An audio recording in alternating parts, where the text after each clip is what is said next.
Mas, kamu kan bukan kan? Kamu ada setiap cinta. Assalamualaikum warahmatullahi wabarakatuh. Waalaikumsalam warahmatullahi wabarakatuh. Gimana ibu-ibu? Semoga masih semangat ya, walaupun ibu-ibu sekarang udah jam 3 sore, udah waktunya lemas, udah waktunya balik ke kamar, tetap masih semangat ya ibu-ibu. Nah, di sini aku Ado Izzati Jamni, aku akan menjelaskan mengenai kesehatan fisik dan mental ibu hamil pada masa 1000 HPK. Nah, ibu-ibu, bapak-bapak di sini tahu nggak apa aja sih faktor yang penting untuk diperhatikan dalam memahami kesehatan fisik dan mental? Ya, betul banget ibu-ibu. Di sini ada 2 aspek penting ya. Yang pertama yaitu pemeriksaan ibu hamil, dan yang kedua yaitu penjagaan dan pencegahan stres yang dialami oleh ibu hamilnya. Nah, di sini ada 3 tahap dalam memperhatikan kebutuhan ibu hamil. Yang pertama di sini ada pemeriksaan kesehatan fisik. Nah, ibu-ibu, bapak-bapak, di sini aku akan mengajarkan satu rumus yang dapat mempermudah nih ibu-ibu kader dalam mengedukasi ibu hamil di daerahnya masing-masing. Ikutin ya ibu-ibu. Di sini kita bakalan nyanyi pakai lagu yang satu-satu, aku sayang ibu, yang itu. Ikutin ya ibu-ibu. Di sini ada satu-satu, trimester pertama, 2, trimester kedua, 3, trimester ketiga, 1, 2, 3, sayang ibu bayi. Gimana ibu-ibu? Bisa? Pelan-pelan ya, kita coba ya ibu-ibu ya.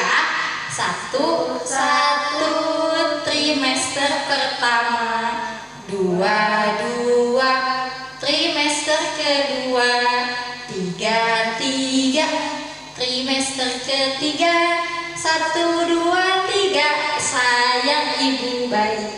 Gimana ibu-ibu? Susah nggak? Enggak ya? Oke, mantap. Nah, ibu-ibu, di sini pemeriksaan ini dilakukan sebanyak 6 kali.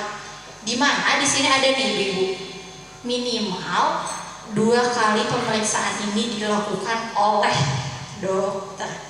Kenapa sih ibu-ibu ini minimal 2 kali dilakukan oleh dokter? Karena di pemeriksaan dokter ini akan ada yang namanya ini nih ibu-ibu, bagaimana sih pengetahuan lanjutan yang dibutuhkan oleh ibu hamil dan ibu pasca persalinan. Dan pastinya di pemeriksaan oleh dokter ini akan dilakukan hingga pemeriksaan mental dan pemeriksaan keluarga termasuk suami. Nah, lanjut nih ibu-ibu, di tahap yang kedua. Di tahap yang kedua ini ada menjaga kesehatan mental ibu hamil. Yang pertama pastinya ya ibu-ibu, yang penting itu yaitu dukungan dari siapa ibu-ibu? Dukungan dari suami. Nah, dukungan dari suami ini sangat penting ya ibu-ibu, apalagi dari suami kita dapat perhatian, dapat material, dan dapat dukungan-dukungan lain gitu ya ibu-ibu. Nah, selanjutnya yaitu dalam menjaga kesehatan mental ibu, faktor lingkungan sekitar seperti keluarga, kakek, nenek, suami, saudara itu perlu untuk membantu yang namanya mengurangi faktor kecemasan ibu. Seperti salah satunya yaitu faktor ekonomi. Wah, ibu-ibu, faktor ekonomi mah gak cuma ibu hamil doang yang stres, kita juga ya ibu-ibu. Wah, terus masalah sekolah anak, bahkan belanja besok juga kita suka kepikiran sampai malam-malam ya ibu-ibu, atau kata anak zaman sekarang nih disebutnya overthinking gitu ya ibu-ibu. Nah, selanjutnya selain mengurangi kecemasan ibu, kita juga harus memperhatikan nih, apakah ibu hamil atau ibu pasca persalinan mempunyai gejala-gejala stres dan depresi. Nah, selanjutnya yang ketiga yang perlu diperhatikan saat ibu pasca persalinan yaitu KBPP. KBPP itu merupakan KB pasca persalinan. Nah, KBPP ini merupakan salah satu peran ibu-ibu dan bapak-bapak sebagai kader di daerahnya masing-masing. Nah, sebagai ibu kader atau bapak kader, proses ini itu dilakukan agar ibu pasca persalinan dapat menentukan kontrasepsi mana sih yang diperlukan dan diinginkan setelah melakukan persalinan. Maksimal KBPP ini dilakukan setelah 42 hari setelah melakukan persalinan. Nah, di sini saya juga akan menjelaskan mengenai pengetahuan yang dibutuhkan ibu setelah atau pasca persalinan. Yang pertama yaitu IMD. Ibu-ibu pasti udah tahu ya yang namanya IMD. IMD atau inisiasi menyusui dini. Nah, inisiasi menyusui dini itu merupakan salah satu pengetahuan yang dibutuhkan karena anak 0 sampai 6 bulan pastinya membutuhkan apa ibu-ibu? ASI eksklusif. Nah, dalam inisiasi menyusui dini ini salah satu prosesnya yaitu merangsang ASI dan memperkuat refleks hisap anak. Selanjutnya, fungsi dari IMD ini pun yaitu untuk memperkuat emosi ibu dan anak. Inilah yang menyebabkan mengapa terkadang adanya emosi yang tidak kita pahami yang terjadi antara ibu dan anak. Karena kedekatan ibu dan anak itu selain dari masa kandungan hingga setelah melahirkan pun ada koneksi yang terjalin di antara keduanya gitu ya ibu bapak. Nah, selanjutnya kita masuk kepada perawatan mental pasca persalinan.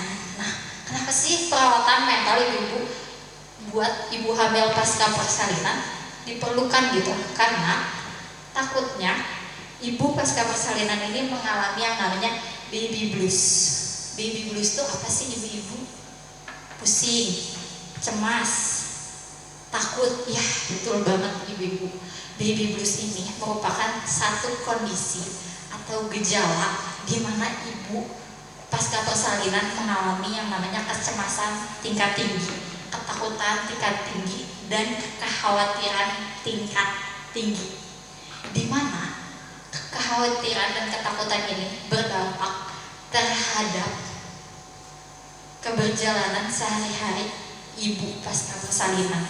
Bahkan yang lebih buruknya lagi, baby blues ini dapat menyebabkan kejadian-kejadian fatal seperti ini nih ibu-ibu. Adanya kasus ibu buang bayi ke sumur dan ibu tenggelamkan bayinya saat usia 4 bulan. Ibu-ibu, bapak-bapak, kasus ini tuh merupakan sebagian kecil dari kasus yang saya angkat atau saya ulas yang terjadi di Indonesia. Ini merupakan kasus-kasus nyata saat kita tidak aware terhadap ibu yang mengalami stres pasca persalinan.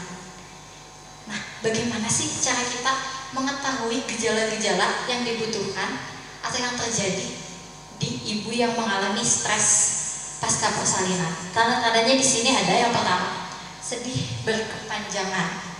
Sedih boleh ya ibu-ibu, bapak-bapak, itu merupakan suatu emosional yang sangat manusiawi. Tetapi saat terjadinya gejala baby blues, sedih yang terjadi itu sedih yang berkepanjangan. Selanjutnya yaitu merasa tidak berharga, gelisah, kelelahan dan tidak memiliki energi. Wah, teteh itu mah udah sering dialami, bukan cuma sama ibu hamil, kita juga sering gelisah sama lelah mah. Iya, tapi dalam baby blues ini semua hal yang terjadi di sini gejala-gejala dalam batas yang tidak normal. Selanjutnya, adanya munculnya tertekan pikiran dan tidak berharga hingga pikiran ingin menyakiti bayinya. Selanjutnya, sulit fokus dan tidak bisa tidur hingga ibu yang mudah tersinggung. Nah, ibu-ibu, jikalau semua gejala ini terjadi pada ibu hamil dalam batas yang tidak wajar, kita harus sekali aware terhadap kondisi tersebut. Nah, bagaimana sih Bapak Ibu setelah kita mengenali gejala-gejala yang tadi sudah ada, bagaimana sih cara kita membantu ibu pasca persalinan dalam mengendalikan stres yang terjadi? Di sini ada dua cara. Yang pertama yaitu problem focus coping dan emotion focus coping, di mana problem itu yaitu mengatasi masalah yang menjadi sumber stres. Kalau emotion mengatur bagaimana respon sang ibu terhadap masalah yang ada. Nah, ibu-ibu, bapak-bapak, ini merupakan dua cara yang bisa kita lakukan sebelum tindakan oleh ahli profesional. Nah, sebenarnya dalam kedua hal ini kita bisa menggabungkannya ke dalam hal yang lebih sederhana yang kita kenal dengan dikotomi kendali, atau bagaimana caranya kita dalam mengendalikan pikiran terhadap hal-hal yang bersangkutan dengan penerimaan dan penyelesaian, yang di dalamnya sudah termasuk problem focus coping dan emotion focus coping gitu ya ibu-ibu, bapak-bapak, dikotomi kendali. Oke, nih selanjutnya saya akan menjelaskan mengenai pengetahuan kedua yang dibutuhkan ibu pasca persalinan, yang pastinya yaitu bagaimana sih membuat MPASI atau makanan pendamping ASI. Nah, ibu-ibu, bapak-bapak, MPASI ini perlu untuk diberikan setelah anak berusia lebih dari 6 bulan atau mulai dari 6 bulan. Kenapa ibu nggak dari 0 bulan? Karena dari 0 sampai 6 bulan itu memerlukan yang namanya ASI eksklusif. Nah, di sini MPASI itu dibagi ke dalam 3 tahapan ya ibu-ibu, bapak-bapak. Yang pertama pada masa 6 sampai 8 bulan, yang kedua pada masa 9 sampai 23 bulan, lalu yang terakhir yaitu 12 hingga 23 bulan.